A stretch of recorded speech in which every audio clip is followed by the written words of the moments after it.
Hello, Chef Trent is going wild again today. And how is he going wild? Well, he's going to make soup. I'm going to start another series of soups. Today, we're going to use something called zapallo here in Bolivia. Take a good shot of that close up. This has been cubed, and it's a type of acorn squash that we have here in Bolivia that is like this big around. And they just carve chunks of it off, and they sell it to you. Okay? You can use butternut squash in this. You're not going to have this in the States. Don't use acorn squash, those little ones. Use butternut in place if you're in the States or somewhere where you don't have zapallo. But here, we have these beautiful zapallo squash, and that's what we're going to make, a soup out of that. We're going to start first with heating 1 tablespoon of butter and 1 tablespoon of olive oil. I had it heated up a minute ago, and then I got to drinking wine, and I forgot all about it. So now I've got to heat it up again. So what I'll do is I'll drink a little more wine. Oh yes, as it heats. Now I'm going to put, this is 1/2 cup of chopped onion. Fairly finely chopped. Okay, don't leave it big, but you don't have to mince it because we're going to puree it at the end. This is a pureed soup. So I'm going to cook these onions on high heat until they get tender.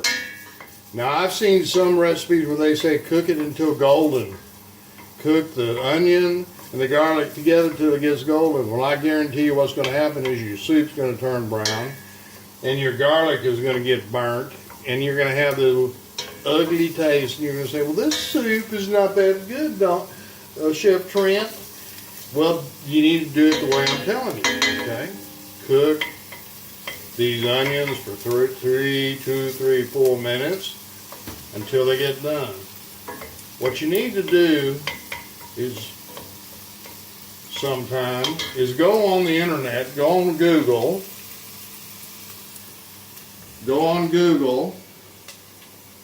and you need to Google zapallo, and the way you spell that is Z-A-P-A-L-L-O.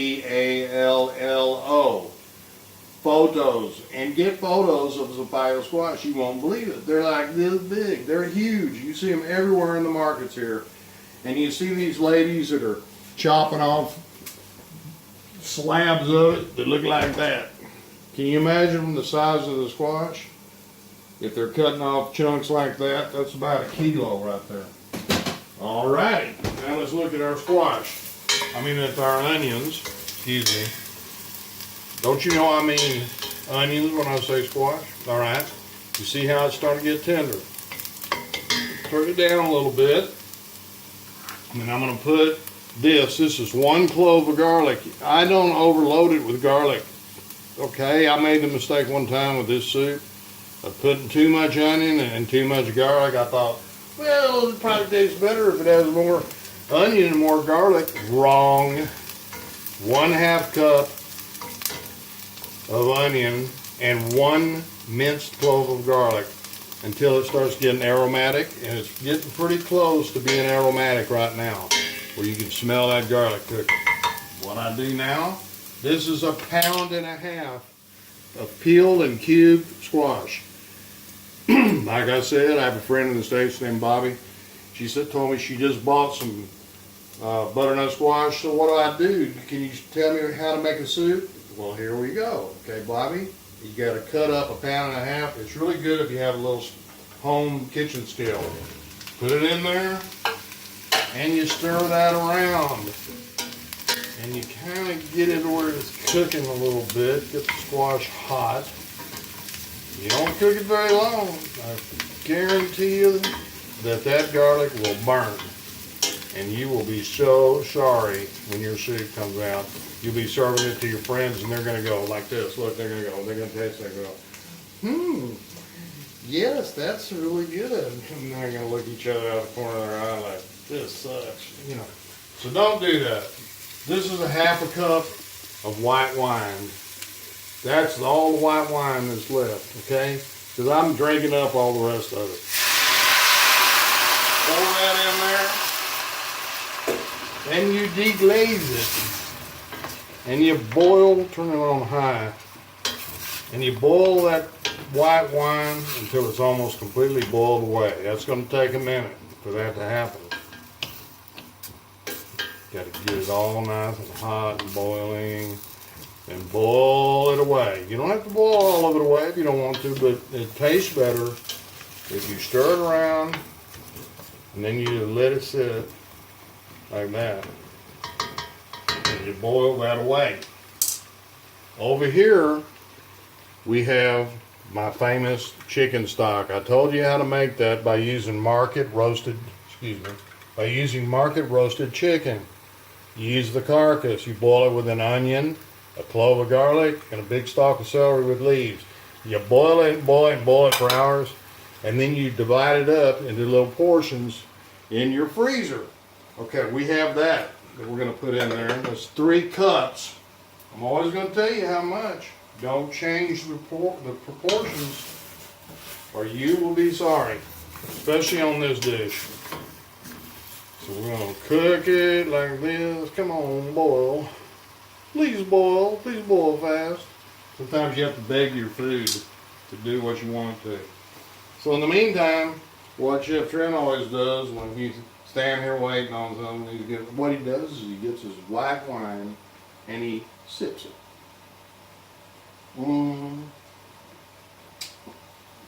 Life can be so sweet when you're cooking and having a little bit of white wine to go along with it. Okay, you see how that's boiling away? It's boiling. You want to boil it down at least to where you boiled away half of it, and we're getting very close.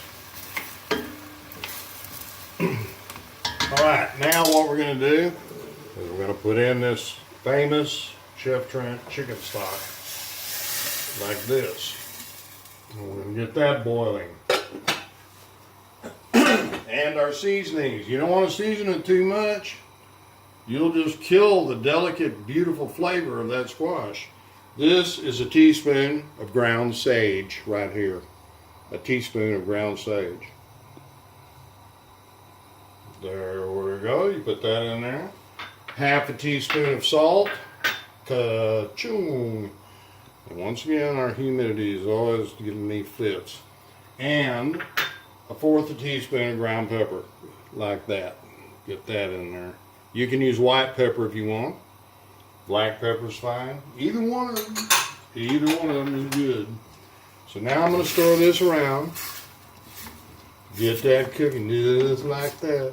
You see how that's going to be. That's going to be in there cooking and boiling. It's going to have that sage flavor in there.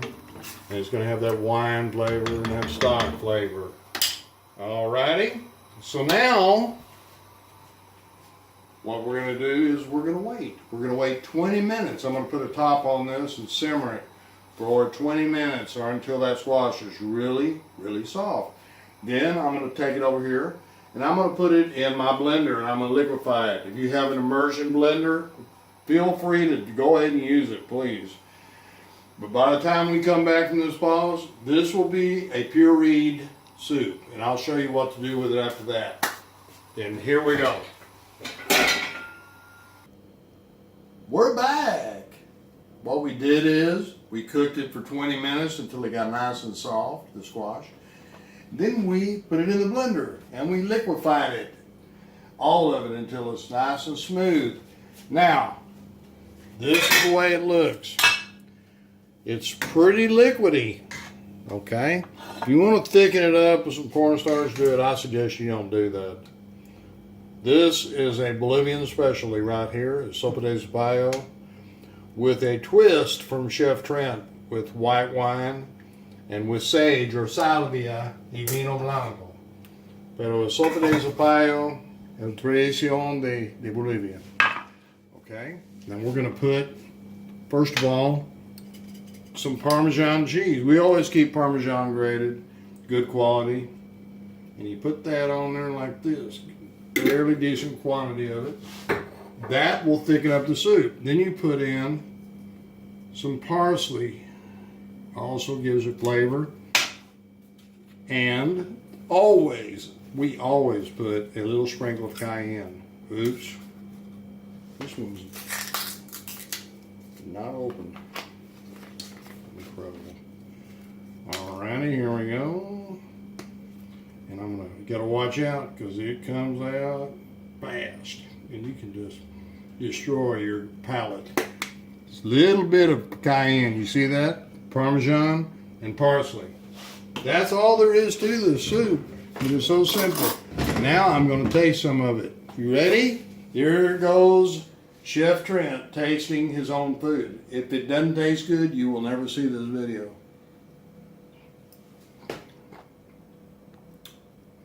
It's fantastic. I'm telling you, you need to try this. Those of you in the States, you can use butternut squash. You're not going to find zapallo like we have here. But those who can find zapallo in Bolivia, try this soup and try it my way with white wine, little white wine, and with some sage in there too. The sage is delicate and it tastes wonderful. So that's it for today. We love you. Especially those of you who are mean and ugly on Facebook for no particular reason other than just you woke up in a bad mood. We especially love you.